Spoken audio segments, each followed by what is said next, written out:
Changement de décor, nous sommes dans la campagne, dans la forêt. Il y a une adresse pour aller voir un combi. Donc on va voir ce que ça donne. Alors là on est censé être arrivé. Bon, on voit pas grand chose là. On voit pas grand chose. Là il y a un bâtiment. Là il y a des voitures. Ça va plus l'air d'être une église que un endroit où on voit un combi. Alors, où est-ce qu'il se cache notre ami? Il semble assez méfiant, il veut pas me donner son téléphone lui. Peut-être qu'il est l'habitation juste après. Il n'y a pas de réseau téléphonique. Est-ce que ce serait ça là? Pas vu de combi moi là. Bon, écoutez, je vais chercher et je vous retiens au courant. Ça fait 40 minutes que j'attends à l'église. Le gars vient finalement de me transmettre son numéro de téléphone alors qu'il aurait pu le faire depuis une semaine et me donner son exacte adresse. Là, il vient de le faire. Et donc, je vais arriver chez lui. Je vais arriver chez lui, c'est au milieu de la pampa. Je sais plus ce qu'il m'a dit, il m'a dit 200 ou 220. Il m'a dit la 3e allée. Purée, j'étais à 50 mètres du truc. Vous voulez un bateau? Qui veut un bateau? Ah, il est là-bas, on l'aperçoit le Riviera.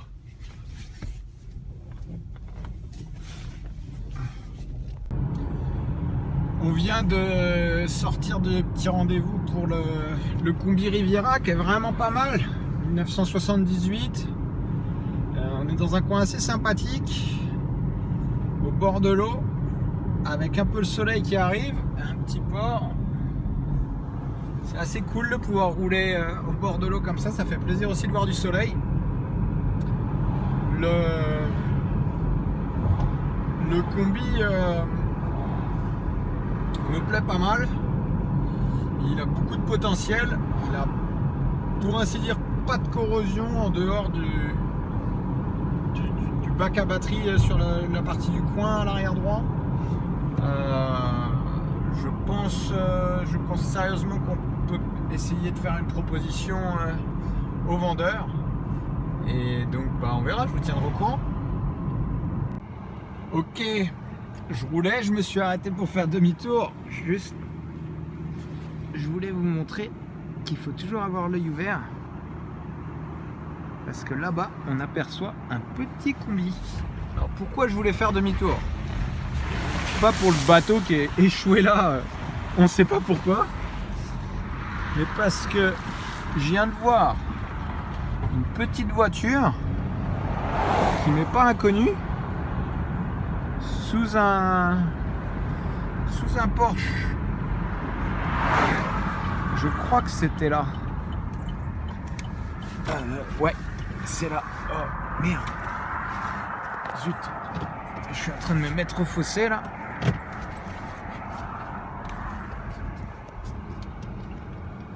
Je sais pas ce que le gars a fait. Bon, manifestement c'est une Mustang. D'ici je dirais au minimum une 67. Mais je sais pas ce qu'il a fait à ses... Donc d'ici on voit bien c'est une Mustang fastback. Je dirais une 67, 68 peut-être, c'est dur de définir d'ici. Mais je sais pas ce qu'il a fait à ses feux arrière, il en a mis 5 de chaque côté. Bon, on va pas l'embêter, je pense que c'est son petit bijou. C'était juste cool de la trouver, de l'apercevoir comme ça. Je suis déjà venu il y a je pense, on va dire un gros 6 mois, non même peut-être 1 an maintenant, récupérer une Volvo P1800S que j'avais acheté à un de mes contacts. Et j'avais jamais vu la Mustang qui était juste à côté. Mais j'ai le souvenir d'avoir vu ce combi bleu et d'avoir demandé à l'ami qui m'avait ouvert un peu les portes de cet endroit si c'était à la vente. Et il m'avait dit non. Donc visiblement le combi est toujours là. Mais c'est un peu étrange parce que bon, c'est pas un combi qui a l'air dans une condition de folie, mais pourtant la personne continue de payer des frais de stockage. Donc peut-être qu'il faudrait investiguer. Investiguer. Faire un peu de recherche, essayer de rentrer un peu en contact avec le manager du site où sont stockés les véhicules, etc.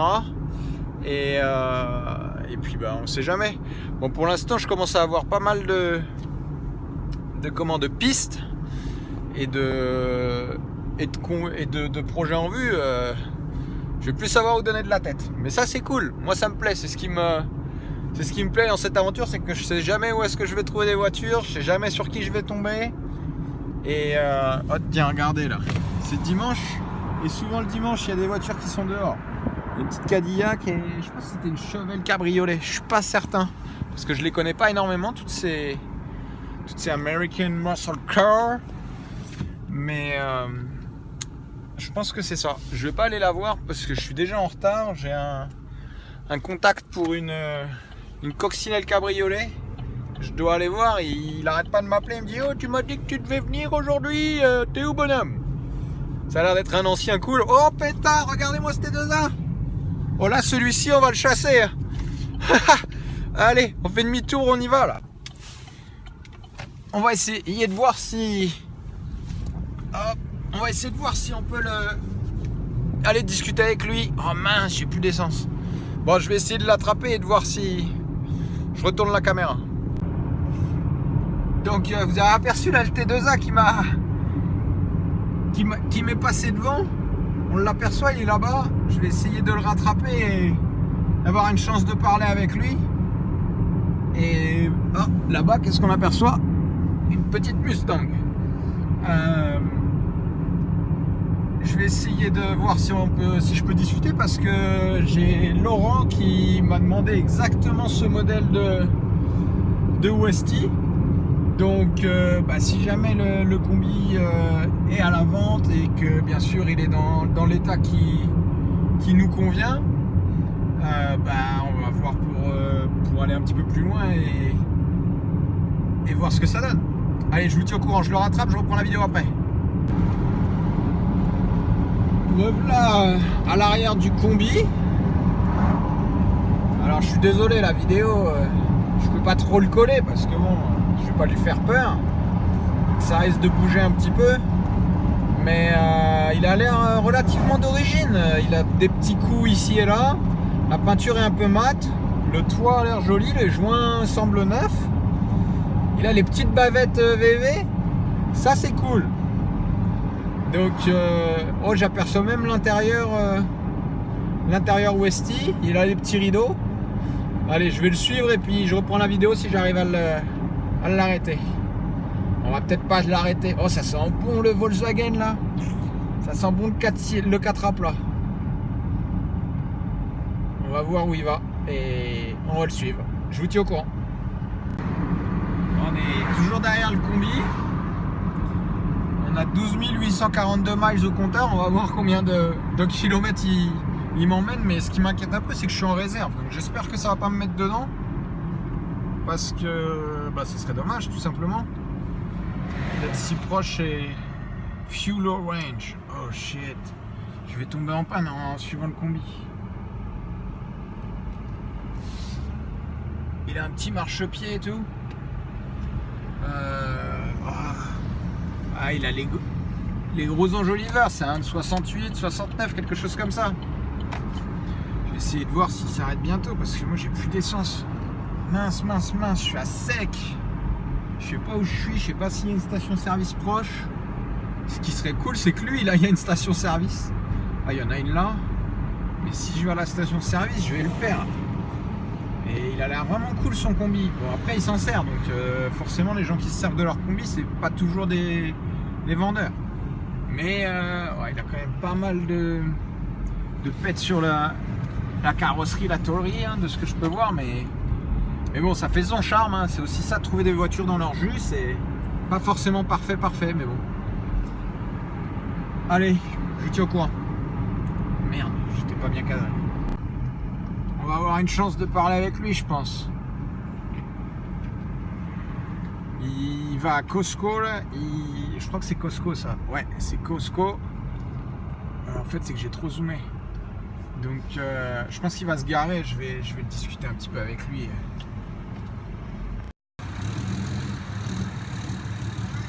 Petit combi T2A. Bon, du coup, j'ai rencontré le propriétaire. Bah, comme je m'en doutais, il s'en sert. Et du coup, bah, il veut pas le vendre. Hein. Ça, c'est le problème. Hein. Bien souvent, ils veulent pas vendre leur véhicule parce que bah, ils sont durs à trouver. Et il le sait qu'il a un bon véhicule. Il est tout d'origine à l'intérieur. Il a bien pris le soin d'entretenir le toit. Il vient de refaire le moteur dessus. Il y a juste une peinture qui a été refaite, mais vraiment pas terrible. Mais c'est bas de caisse d'origine. Plancher, il est joli, etc. Donc bon. Ben, c'est un bon combi, mais celui-là on ne l'aura pas. Parce qu'il m'a dit, je veux pas le vendre. Not anytime soon. Ce qui veut dire, eh bien pas tout de suite, parce que je continue de m'amuser avec. Pour reprendre exactement ses propos. Donc bah, c'est pas grave, je lui ai laissé mes coordonnées. C'est cool d'avoir pu discuter avec lui. C'est cool d'avoir vu un petit combi, ça fait toujours plaisir. Et je lui ai laissé mes coordonnées. On verra bien si un jour ou l'autre j'ai un email de Gary qui me demande, qui me dit qu'il veut vendre son combi. Mais ça sent pas très bon pour tout de suite. Hein. Ça, il avait l'air quand même bien attaché. Le truc qui est cool aux États-Unis, c'est qu'il y a des stations-service quasiment partout. Oh, regardez ça là-bas. Je vais vous montrer ce petit. Je crois que c'est un short bed Chevrolet de 55, quelque chose comme ça. Oh, il est joli, hein. Bon, je pense pas que ce soit quelque chose sur lequel avec la tailgate, la porte arrière qui est siglée Chevrolet et tout, la couleur est particulière, mais un petit Chevrolet 3100. Ils deviennent de plus en plus durs à trouver en conditions d'origine parce qu'ils sont bien à la mode ici. Allez, direction la station-service où on aperçoit encore un autre pick-up. Ça, c'est plus récent. Donc là, on prend la Coyote Lane Southwest. Et normalement, en 800 mètres, on voit une voiture. C'est pas une vieille voiture, c'est une voiture récente. J'ai dans l'idée d'essayer d'importer des véhicules un peu plus récents aussi pour diversifier un peu notre offre. Et du coup, je voudrais essayer d'en ramener une pas très chère parce que les taxes sont assez importantes à l'importation et avec la complexité d'homologation. Je veux pas être trop de ma poche si jamais j'arrive pas à l'homologuer ou autre. Donc là j'ai vu une petite voiture, c'est un cabriolet V6. Je sais pas où je vais là. Et le gars il en demande pas très cher, donc il en demande $800. Si la voiture elle roule, qu'elle a la carte grise, et que pour $800 on a un V6 cabriolet qui nous permet de tester entre guillemets le deal de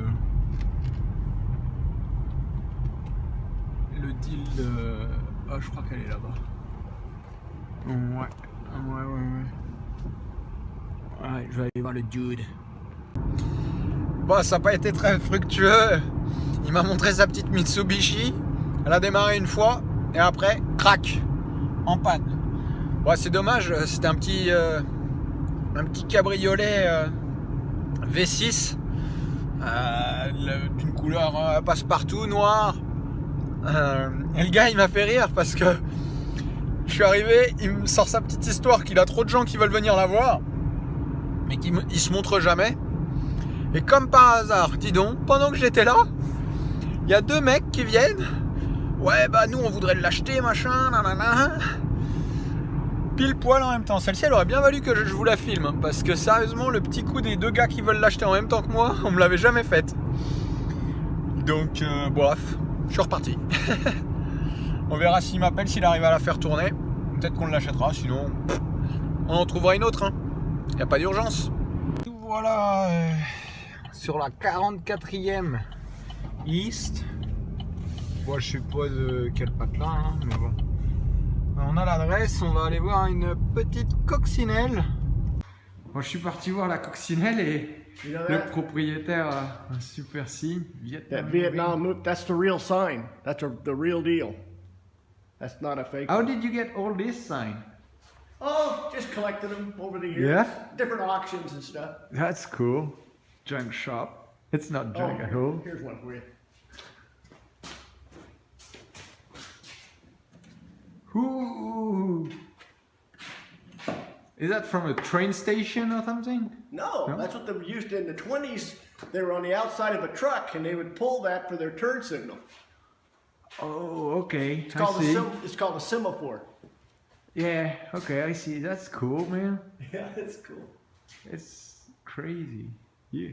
And you got this invention for storing clamps out of a Model A wheel. Yeah, it's Model A wheel. Can you turn it? Oh, sure. So that's really good at organizing. Well, you know, you're always needing, So you know, a whole bunch of clamps sometimes. And yeah, yeah. This way you never run out, and you know where so I they just are. garage sale for the clamps. Yeah, Yeah, it's that's cool. This sign is really cool. The Houston one. That's out of Texas. That is my first name. Donc on a eu le droit à une petite visite de toute la maison. Le gars était super sympa. L'ami retraité. Il a 3 garages. Vous avez pu voir les intérieurs. Avec la petite coccinelle qui est quand même bien bouffée, hein, faut le dire. Et la Model T 1923. C'est 1923 je crois bien. Si je me souviens bien. Et à côté, il a le petit Dune Buggy pour lequel il a eu la coccinelle. Donc voilà. Il en demande pas bien cher de sa voiture. On va voir ce que ça peut donner. S'il y a quelqu'un qui est intéressé, je pense qu'on va la proposer sur notre page Facebook et aux différentes personnes qui nous ont déjà contactés pour des projets de coccinelle. Si ça peut faire un heureux et une voiture de plus de sauver, ça serait cool. Donc ben voilà.